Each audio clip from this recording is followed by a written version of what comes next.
Assalamualaikum warahmatullahi wabarakatuh. Eh, Perkenalkan, nama saya Ananda Aaron Nurfats dengan NIM 2101011 2003 dengan program studi yaitu PJJ Sistem Informasi dengan dosen pengampu yaitu Bapak Dr. Ucup Darussalam STMT dengan mata kuliah Metodologi Riset dan Penulisan Ilmiah Sistem Informasi. Pada kesempatan kali ini, saya ingin mempresentasikan dengan tujuan untuk memenuhi ujian akhir semester, yaitu dengan materi rancangan proposal tugas akhir, yaitu optimisasi proses procure to pay pada ERP Odoo melalui metode Intelligent Invoice Matching berbasis Deep Learning OCR, yaitu studi lanjutan dari analisis bottleneck P2P dan rekstrukturisasi kode berbasis standar internasional. Kelanjutan dari UTS. Di sini pengantar peta jawaban terhadap soal UAS yaitu dengan bobot penilaian sebagai berikut. Yang pertama dengan soal pertama model cara kerja sistem existing ditambah dengan diagram alir serta rujukan model AI dari jurnal internasional. Lanjut, di sini fokus presentasi 80% bobot berada pada kedalaman analisis proses berjalan dan kualitas rancangan model usulan. Latar belakang dari temuan UTS menuju rumusan tugas akhir. Pertama, konteks sistem. UDU menjadi tulang punggung siklus procure to pay atau P2P yang mengintegrasikan modul purchase, inventory, dan accounting dalam satu basis data tunggal. Yang kedua, pada temuan UTS, bottleneck tidak terletak pada penerbitan purchase order, melainkan terkonsentrasi pada tahap verifikasi dan kecocokan dokumen tagihan vendor atau vendor bill ya. Yang ketiga, akar masalah yaitu objek akun move pada Odoo masih bergantung pada entry manual dan aturan toleransi statis yang tidak adaptif terhadap variasi format dokumen antar vendor ya. Lalu yang keempat ada peluang riset di mana tahap matching bersifat pengenalan pola dan probabilistik karakteristik masalah yang tepat diselesaikan dengan pendekatan artificial intelligence bukan sekedar otomatisasi berbasis aturannya.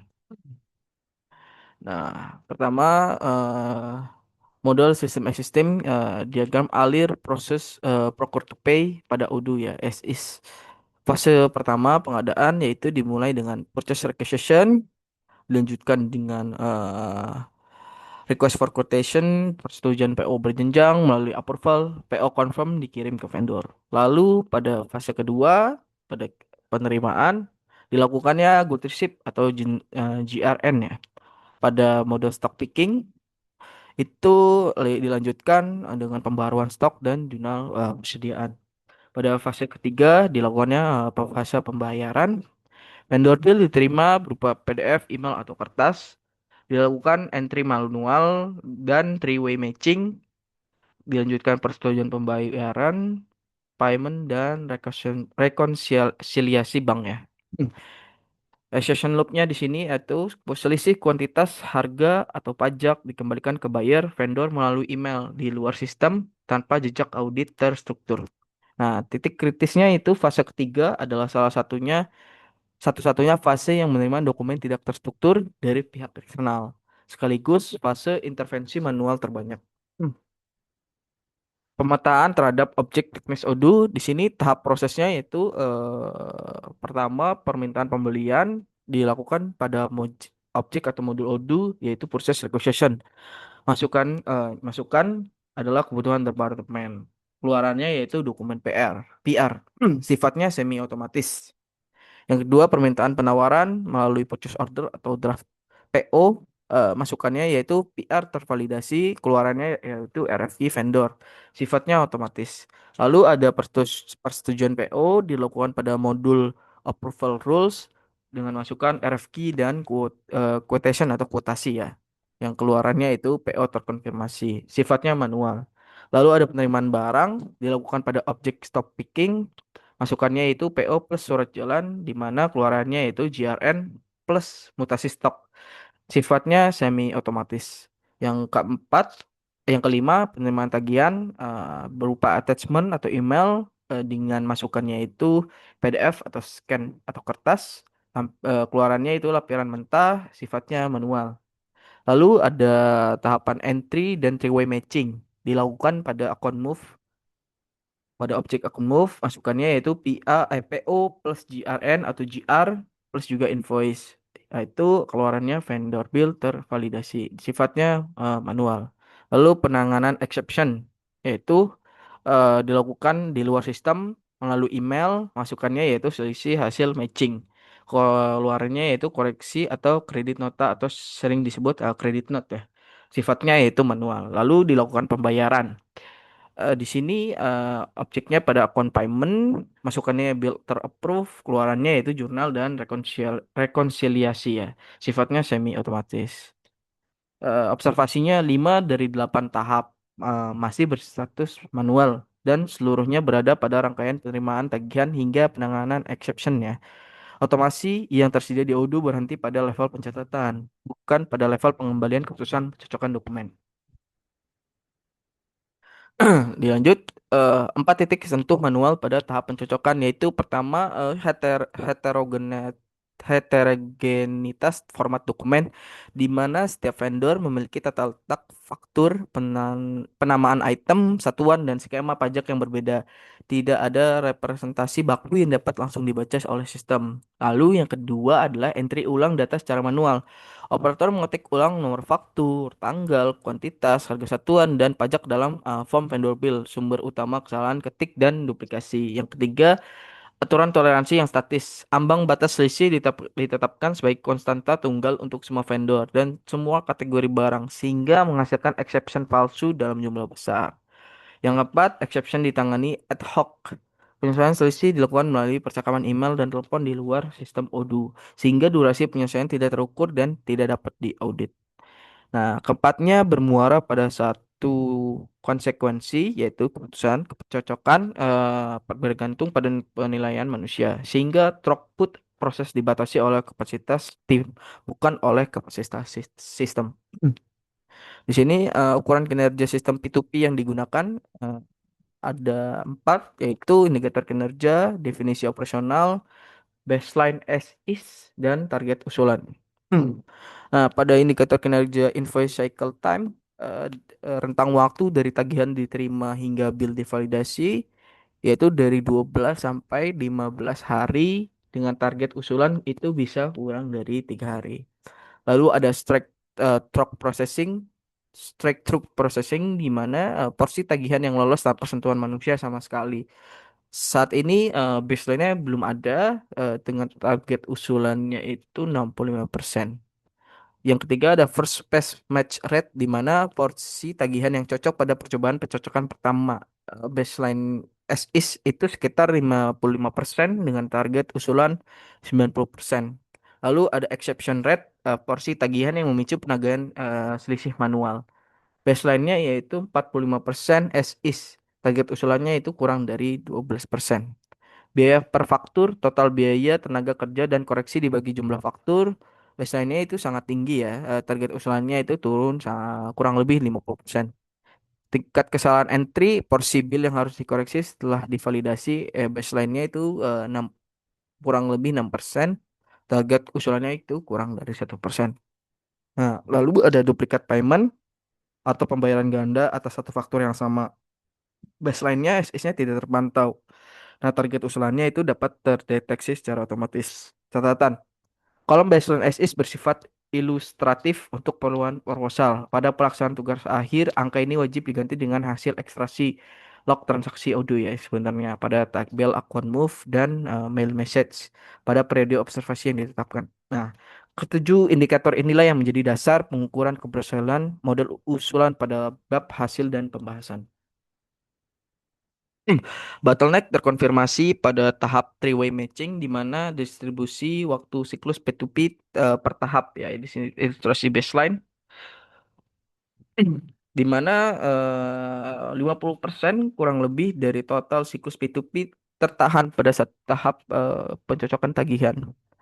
Lalu ada 45% tagihan kurang lebih memicu exception mayoritas berupa selisih kecil yang sebenarnya dapat ditoleransi. Lalu ada 0% tagihan diproses secara straight through tanpa intervensi manusia itu belum ada ya.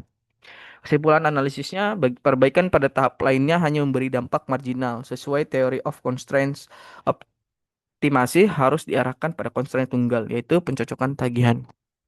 Ah, Urgensi, mengapa harus diselesaikan dengan metode AI? Satu, ruang masalah tidak terstruktur. Faktor vendor adalah dokumen bebas format. Persoalan membaca dan memahaminya adalah persoalan persepsi visual dan bahasa. Ranah yang secara alamiah ditangani oleh deep learning, bukan aturan if then. Yang kedua, pendekatan berbasis aturan terbukti rapuh, di mana template OCR dan regex harus dibuat ulang setiap kali vendor mengubah tata letak biaya pemeliharaan tumbuh linear terhadap jumlah vendor sehingga tidak berkelanjutan. Yang ketiga, Tuhan matching bersifat probabilistik. Menentukan apakah selisih layak ditoleransi memerlukan pertimbangan riwayat vendor, kategori barang, dan nilai transaksi secara simultan. Persoalan klasifikasi bukan perbandingan angka. Yang keempat, dampak finansial bersifat langsung. Keterlambatan validasi menggerus peluang diskon pembayaran dini, memicu denda keterlambatan, dan mengaburkan proses proyeksi arus kas serta pengendalian DPO. Yang kelima, resiko patuhan dan fraud. Faktur ganda, pemecahan PO, dan harga di luar kewajaran tidak terdeteksi oleh pemeriksaan aturan sederhana, namun terdeteksi sebagai anomali oleh model pembelajaran mesin. Lanjut, rujukan ilmiah, paper acuan utamanya yaitu model AI untuk pengenalan faktur eh, oleh Wang Zezang dan Yu Ye pada tahun 2026, invoice OCR yaitu Deep Learning Based Automatic Invoice Recognition Process Discover Artificial Intelligence ya, dengan DOI 10.1007 sekian-sekian. Terbit pada 10 Juni 2026. Jurnal internasional bereputasi dapat diunduh gratis tautan yang direkomendasikan pada soalnya. Praproses citra, penskalaan, konversi grayscale, binarisasi, adaptif, penapisan Gaussian, dan koreksi kemiringan berbasis transformasi Hauge. Yang kedua, deteksi teks di mana algoritma is, DB yaitu differentiable binarization, dan SAS untuk area teks multi orientasi dan berkerapatan tinggi. Yang ketiga, pengenalan teks dengan model CRNN dengan CTC loss, rare berbasis atensi dan spatial transmorpher, serta SRN berbasis sequence to sequence. Yang keempat, pasca proses, koreksi galat, validasi antar field, perkenalan entitas, dan pembentukan keluaran data terstruktur. Nah, di sini pada proses Citra 6.349 diuji 4.618 faktur elektronik. Deteksi teks 0,96 akurasi pengenalan faktur elektronik. Pengenalan teks yaitu 0,82 akurasi pengenalan faktur kertas. 0,97 lebih akurasi field nomor faktur dan tanggal. Relevansinya, paper ini membuktikan bahwa pipeline deep learning end-to-end mampu mengubah faktur tak terstruktur menjadi data struktur dengan akurasi tinggi, tepat menjawab titik sentuh manual nomor satu dan 2 pada sistem existing. Nah, kerangka konseptual paper pendukung yaitu kerangka integrasi AI ke dalam ERP. Di sini oleh Sarveras S pada tahun 2026, a model for incorporating AI into ERP software. Discover Artificial Intelligence 6. Nomor 6 ada artikel 391. Nah, empat dimensi otomasi proses ERP pada skala 1 sampai 5 dari manual hingga otonom penuh. Di sini pada data acquisition, pengolahan data, yaitu manual level 1, faktur diketik ulang oleh operator ke form vendor bill. Lalu tahapan kedua, information analysis atau analisis informasi, manual level pertama, perbandingan PO, GRN, dan faktur dibaca satu persatu oleh manusia. Yang ketiga, decision making, pengambilan keputusan berbasis aturan level 2, ambang toleransi statis tunggal untuk semua vendor. Yang keempat, action eksekusi atau eksekusi tindakan. Pada manual level pertama, validasi bill dan penyelesaian exception dilakukan manual. Nah, Diagnosis dengan kerangka ini, proses pencocokan tagihan pada ODU berada pada level otomatisasi rendah di 3 dari 4 dimensi. Kerangka Sarverat karenanya digunakan sebagai instrumen diagnostik sekaligus penentu saran level otomasi yang ingin dicapai model usulan. Usulan metode AI. Arsitektur model usulan yaitu Intelligent Invoice Matching atau 2B ya yang akan pada level pertama lapisan injection yaitu kanal email, portal vendor, ungguhan scan, dilanjutkan normalisasi berkas dan penyimpanan pada model IR attachment, antrean asinkron yaitu dilakukan oleh job queue. Lalu dilanjutkan pada level 2 lapisan dokumen AI, pra-proses citra, yaitu binarisasi, denoise, dan deskew. Dilanjutkan dengan deteksi teks menggunakan differentiable binarization, lalu dilakukan pengenalan dan ekstraksi field CRNN dan SRN, menghasilkan data JSON pada lapisan ketiga, yaitu lapisan matching engine, di mana entity resolution vendor dan item itu menggunakan Fuji dan embedding. Lalu ada three-way matching probabilistic yaitu PO, GRN, dan invoice. Dilakukan klasifikasi exception, gradient boosting plus score. Lalu dilanjutkan pada level 4 yaitu lapisan decision dan action. Routing berbasis ambang yaitu auto post atau review atau ditolak. Deteksi anomali yaitu isolation forest. La- Selanjutnya human in the loop yaitu pembelajaran berkelanjutan ya. Nah, umpan balik korektif dari verifikator manusia pada L4 dikembalikan sebagai data latih baru bagi L2 dan L3. Nah, model membaik seiring bertambahnya volume transaksi ya. Spesifikasi teknis pipeline dan metrik evaluasi. Nah, pada tahap praproses citra, teknik atau model AI itu binarisi adaptif. Gaussian filter, Deskew, transformasi Hodge, masukannya itu berkas PDF atau scan. Ya, keluarannya itu citra ternormalisasi, metrik evaluasinya PSRN atau tingkat kemiringan.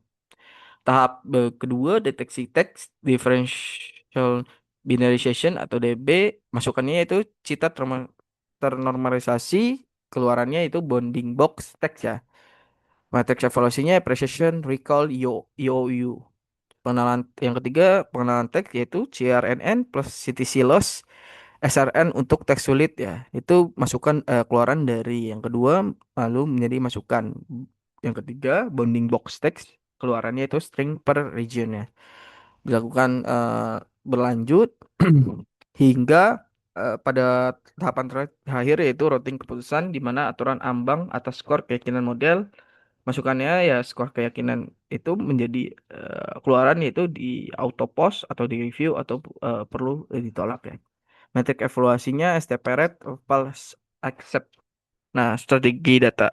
Himpunan latih dibangun dari arsip faktor vendor perusahaan yang telah tervalidasi pada ODU, dilengkapi augmentasi citra, rotasi, derau, variasi pencahayaan untuk mengatasi keterbatasan kualitas dokumen kertas. Persoalan yang secara eksplisit disebut sebagai limitasi pada paper acuan. Implementasi. Di sini skema integrasi kode dan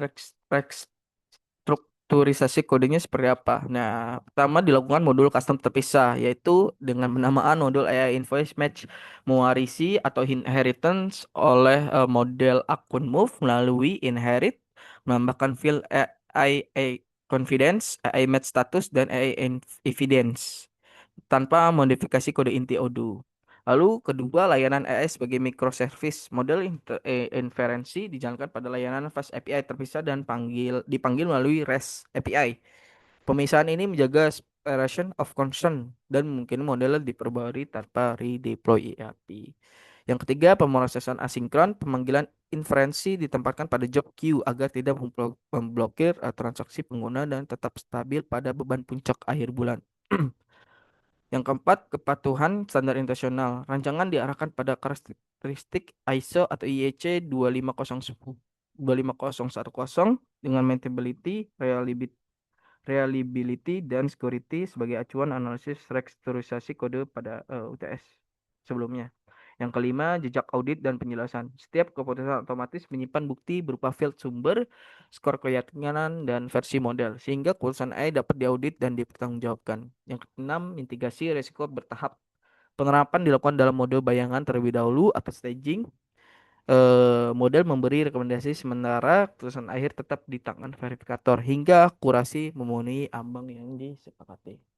Keunggulannya di sini perbandingan metode usulan terhadap alternatif. Ya,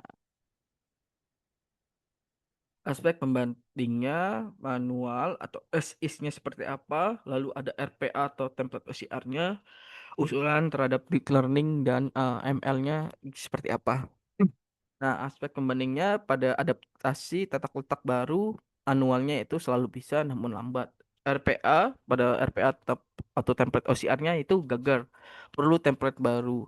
Nah, usulan terhadap yang dilakukan oleh deep learning yaitu generasi tanpa template. Lalu akurasi ekstraksi data dilakukan manual yaitu dengan bergantung ketelitian operator pada template OCR atau RPA tinggi hanya pada format terdaftar. Nah, usulannya ya terhadap deep learning dan ML-nya itu tinggi dan konsisten lintas format. Pada akhir di sini audibilitas atau keputusan yaitu manualnya itu tersebar di luar sistem. Namun pada RPA atau template OCR yaitu log eksekusi teknis di mana tercatat gitu ya. Di sini ada usulan atau deep learningnya itu yaitu skor keyakinan plus bukti field plus versi model. Nah, keunggulan pokok.